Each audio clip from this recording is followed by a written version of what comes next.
Bismillahirrahmanirrahim. Assalamualaikum warahmatullahi wabarakatuh. Perkenalkan, saya Abdul Muin dari kursus IT.com akan memberikan outline atau kisi-kisi materi dasar yang akan disampaikan dalam pembelajaran Microsoft Excel. Pertama, kita akan mempelajari tentang jendela kerja Microsoft Excel. Kemudian, apa itu operator Excel, yang di dalamnya ada operator aritmatik, fungsi logika, dan fungsi string. Kemudian, penerapan fungsi sum, min, dan max, fungsi text, len, lower, upper, proper, left, dan lain-lain. Juga ada fungsi count, kontak, count blank, dan count if, penerapan sum if, penerapan fungsi if, penerapan fungsi if and dan if or, serta apa itu fungsi time dan absolute cell. Kemudian kita belajar tentang VLOOKUP dan HLOOKUP. Juga bagaimana cara membuat tabel dan grafik di dalam Excel.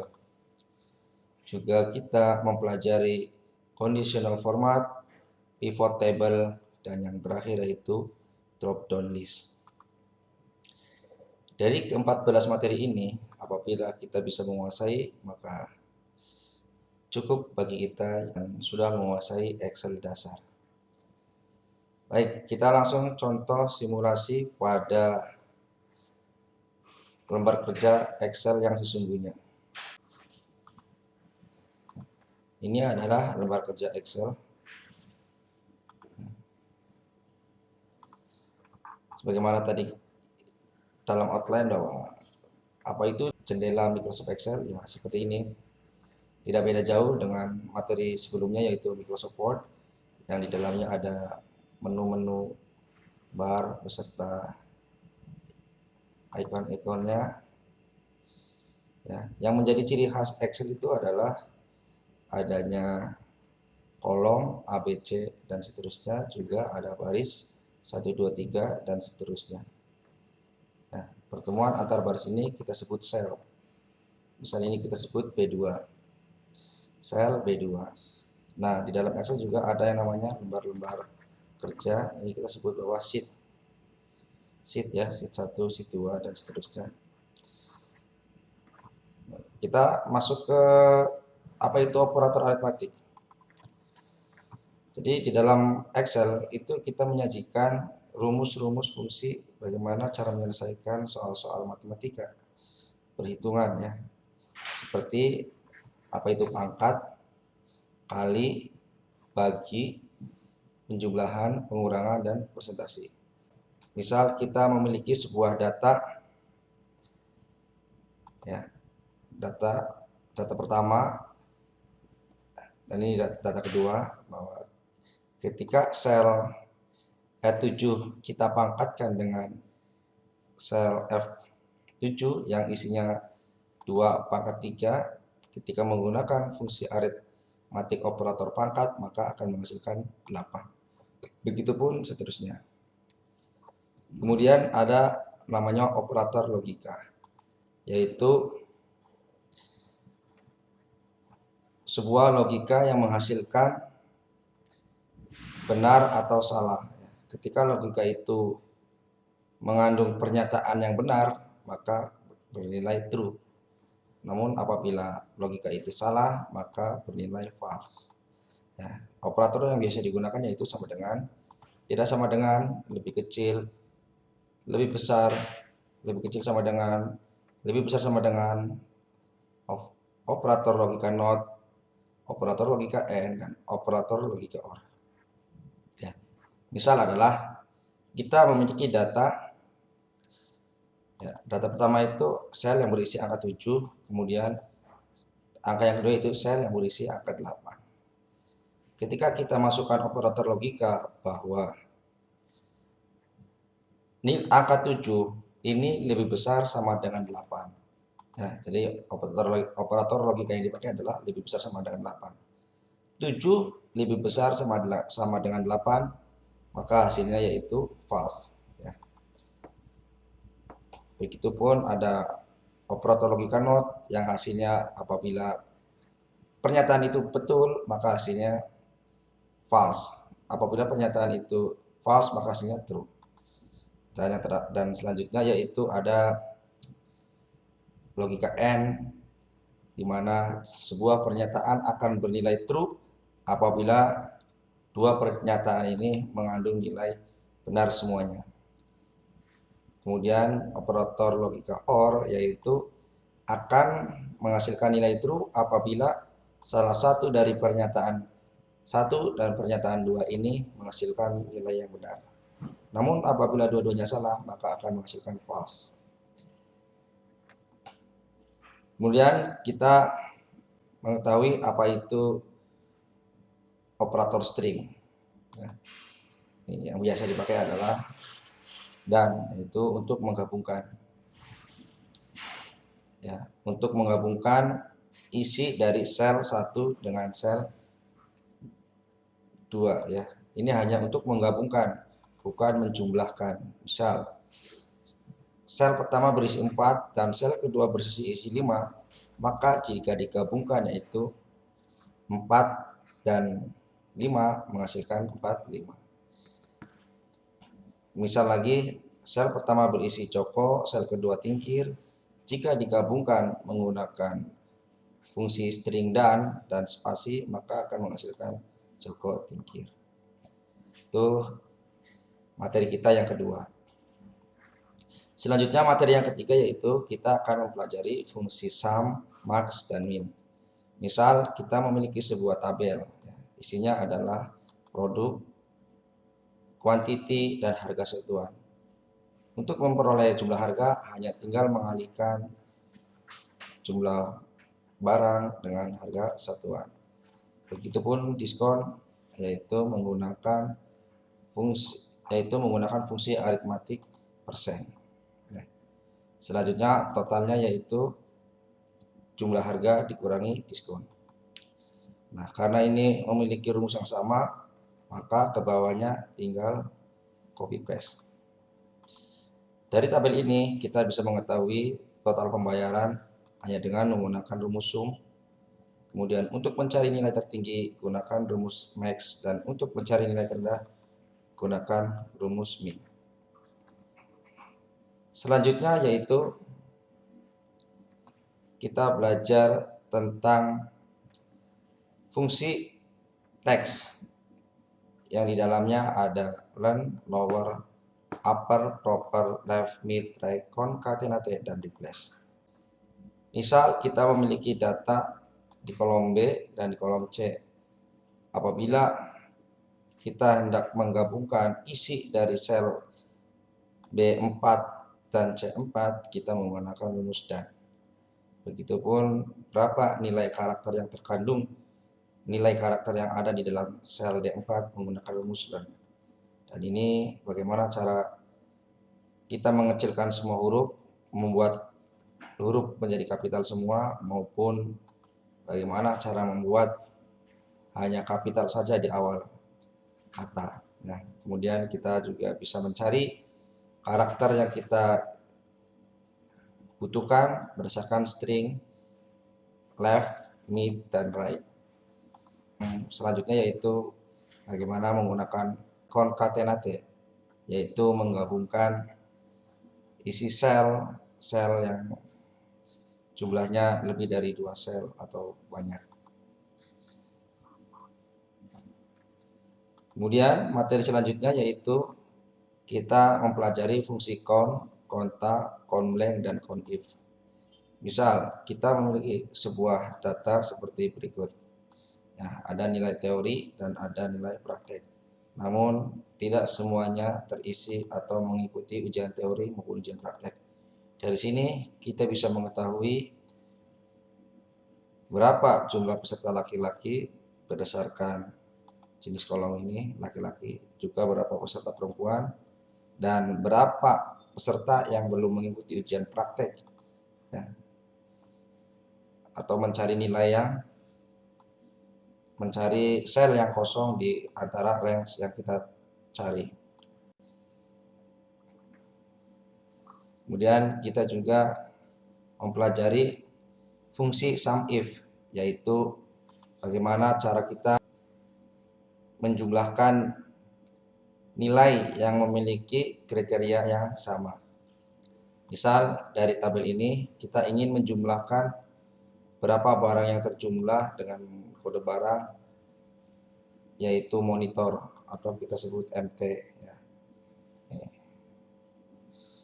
Nah, ini 1, 2 ya. Jadi kita artinya monitor ini terjual 2 kali. Kemudian berapa nilai dari penjualan MT ini ya. Ini kan MT nih. MT, ini MT. Semuanya ada 2. Ini ada 2. Kemudian dari 2 ini berapa nilainya? 2 tambah 4 yaitu 6. Ya. Ini kita selesaikan dengan menggunakan fungsi SUMIF. Kemudian materi selanjutnya yaitu kita belajar fungsi if, yaitu untuk mencari nilai sesuai dengan kriteria atau ketentuan tertentu.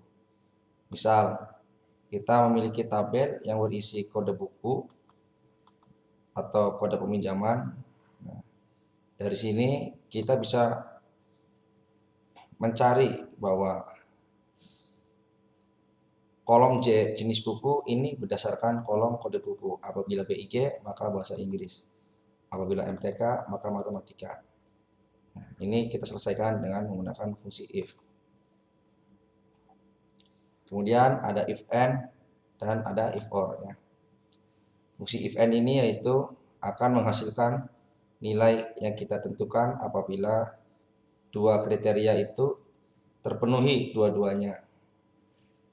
Misal kita memiliki sebuah data dalam bentuk tabel seperti berikut. Ada nama tamu, ada kelas kamar, dan ada lama inap.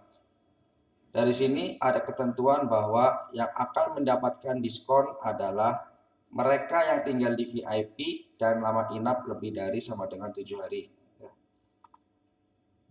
Mereka yang tinggal di VIP dan lama inap lebih dari 7 hari. Nah, artinya di sini ada 4 VIP, namun hanya 3 orang yang mendapatkan diskon karena salah satunya lama inapnya kurang dari 7 hari. Sehingga untuk mendapatkan diskon ini harus terpenuhi dua-duanya. Jika salah satu syarat tidak terpenuhi, maka dia tidak akan mendapatkan diskon. Ini kita selesaikan dengan fungsi if and. Selanjutnya yaitu akan diberikan voucher apabila mereka tinggal di VIP, apabila mereka menginap di kelas VIP atau lama inap lebih dari sama dengan 7 hari. Artinya jika salah satu syarat dari kelas kamar VIP atau lama inap lebih dari 7 hari, maka dia akan mendapatkan voucher. Misal Epi Wardi, meskipun dia bukan VIP, tapi dia lebih dari 7 hari, maka dia mendapatkan voucher. Nah, ini kita selesaikan dengan fungsi if or, karena cukup salah satu syarat yang memenuhi, maka dia akan mendapatkan voucher. Selanjutnya yaitu kita belajar tentang fungsi time dan absolute. Misal ada sebuah laporan dari pendapatan warnet ya. Kita kasih ketentuan bahwa biaya rental itu Rp3.000 per jam. Namun apabila dia hendak mencetak lembar atau printer, maka dikenakan 500 per lembar. Nah, misal adalah Aditya Pradana yang memulai jam 7.30 sampai dengan jam 9.15, artinya dia lama di rental 1 jam 45 menit. Dari sini ada ketentuan bahwa 30 menit ke atas akan dibulatkan 1 jam. Sehingga lama rentalnya yaitu 2 jam. 2 jam kali 3.000 adalah 6.000. Dan satu lembarnya ini 500, sehingga dia harus bayar 6.500. Soal-soal seperti ini diselesaikan dengan menggunakan absolute cell, yang artinya nilainya kita kunci pada sel tertentu ya. Kemudian kita belajar tentang VLOOKUP dan HLOOKUP. VLOOKUP yaitu kita menyelesaikan soal yang database-nya berbentuk vertikal, tabel berbentuk vertikal, kemudian ada lookup yang menyelesaikan soal database-nya berbentuk horizontal. Contohnya seperti ini. Kemudian kita mempelajari tentang bagaimana cara membuat tabel serta disajikan dalam bentuk grafik yang di dalamnya ada dua aksis, primary dan secondary, serta bagaimana cara merubah isi dari aksis tersebut. Kemudian kita mempelajari tentang kondisi format, yaitu bagaimana cara membuat format sesuai dengan kriteria yang kita harapkan. Misal di dalam kondisi format ada yang namanya duplikat, yaitu akan memberikan shading berwarna apabila isi dari sel ini ada yang sama. Ya. Sebagai contoh ini, karena kolom I2 ini ada yang sama, maka dia akan otomatis berwarna. Namun apabila I2 ini kita ganti menggunakan J, ya, maka warnanya otomatis akan hilang. Begitupun selanjutnya apabila ini kita ganti menggunakan AA, maka dia akan otomatis memberikan warna. Lawan dari duplikat ini yaitu unik. Dia akan mencari nilai unik, yaitu yang tidak ada samanya di sel-sel yang lain. Misal D ini tidak memiliki teman di sel yang lain, di range yang ditentukan, maka dia akan berwarna. Namun apabila D ini kita ganti misal nah, dia warnanya akan hilang karena dia memiliki isi yang sama dengan sel yang lain. Misalnya ini kita ganti dengan F, nah dia akan memberikan warna. Kemudian contoh kondisi format yang lain yaitu bagaimana cara kita memberikan format sel akan berwarna merah apabila isi nilainya kurang dari 6. Nah, contohnya adalah seperti berikut. Karena ini angka 4 kurang dari 6, maka dia akan berwarna merah. Seandainya 4 ini kita ganti menggunakan 8, maka warnanya akan hilang. Begitupun 10 ini. Jika kita ganti menggunakan 3, maka akan merah. Kemudian kita belajar tentang kondisi format memberikan warna shading dalam satu baris. Ya, misal ketentuannya yaitu kita akan memberikan warna kuning atau shading kuning pada baris yang memiliki jumlah 30. Nah, misal ini kita ganti 7, maka jumlahnya 30 sehingga dia akan otomatis berwarna kuning. Begitupun jika 9 ini kita jadi rubah 8, maka jumlahnya tidak 80 lagi.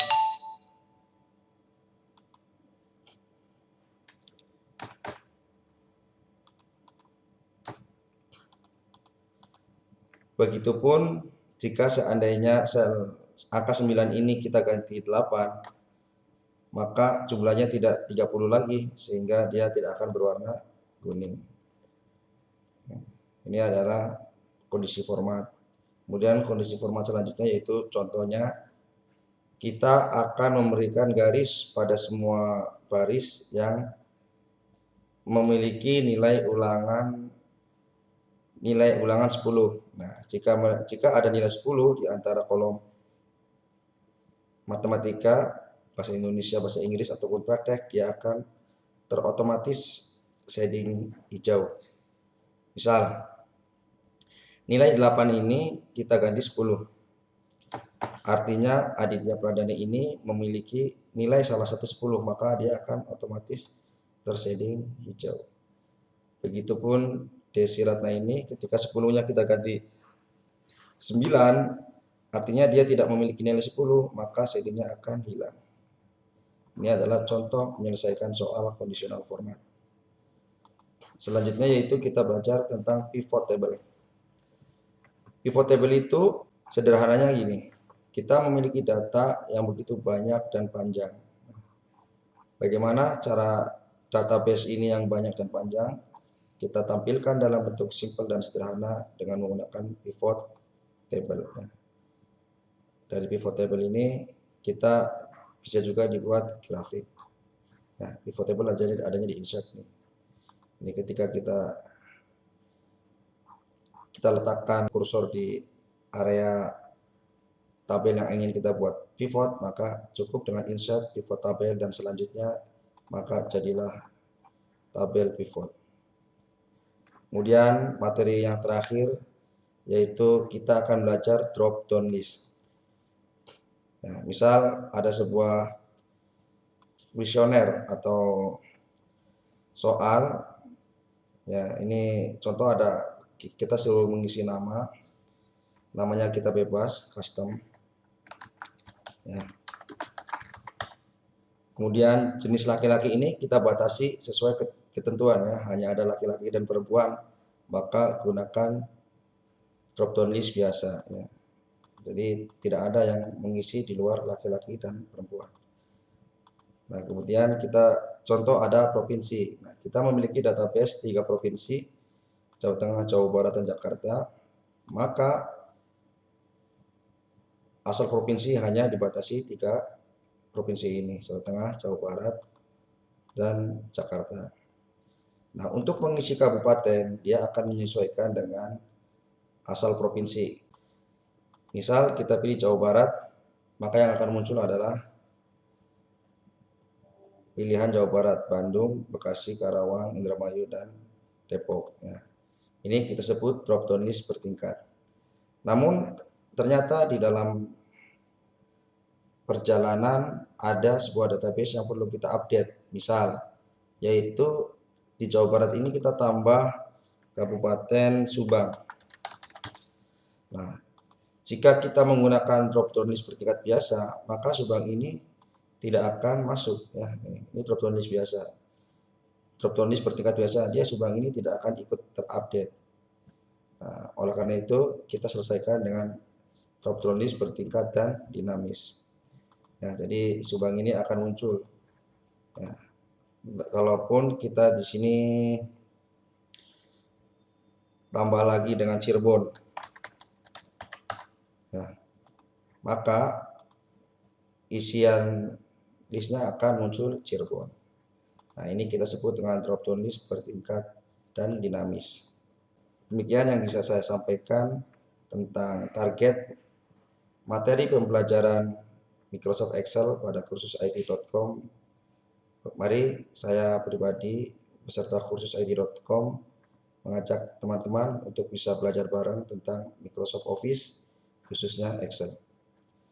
Akhirul kalam, billahi taufiq wal hidayah. Wassalamualaikum warahmatullahi wabarakatuh.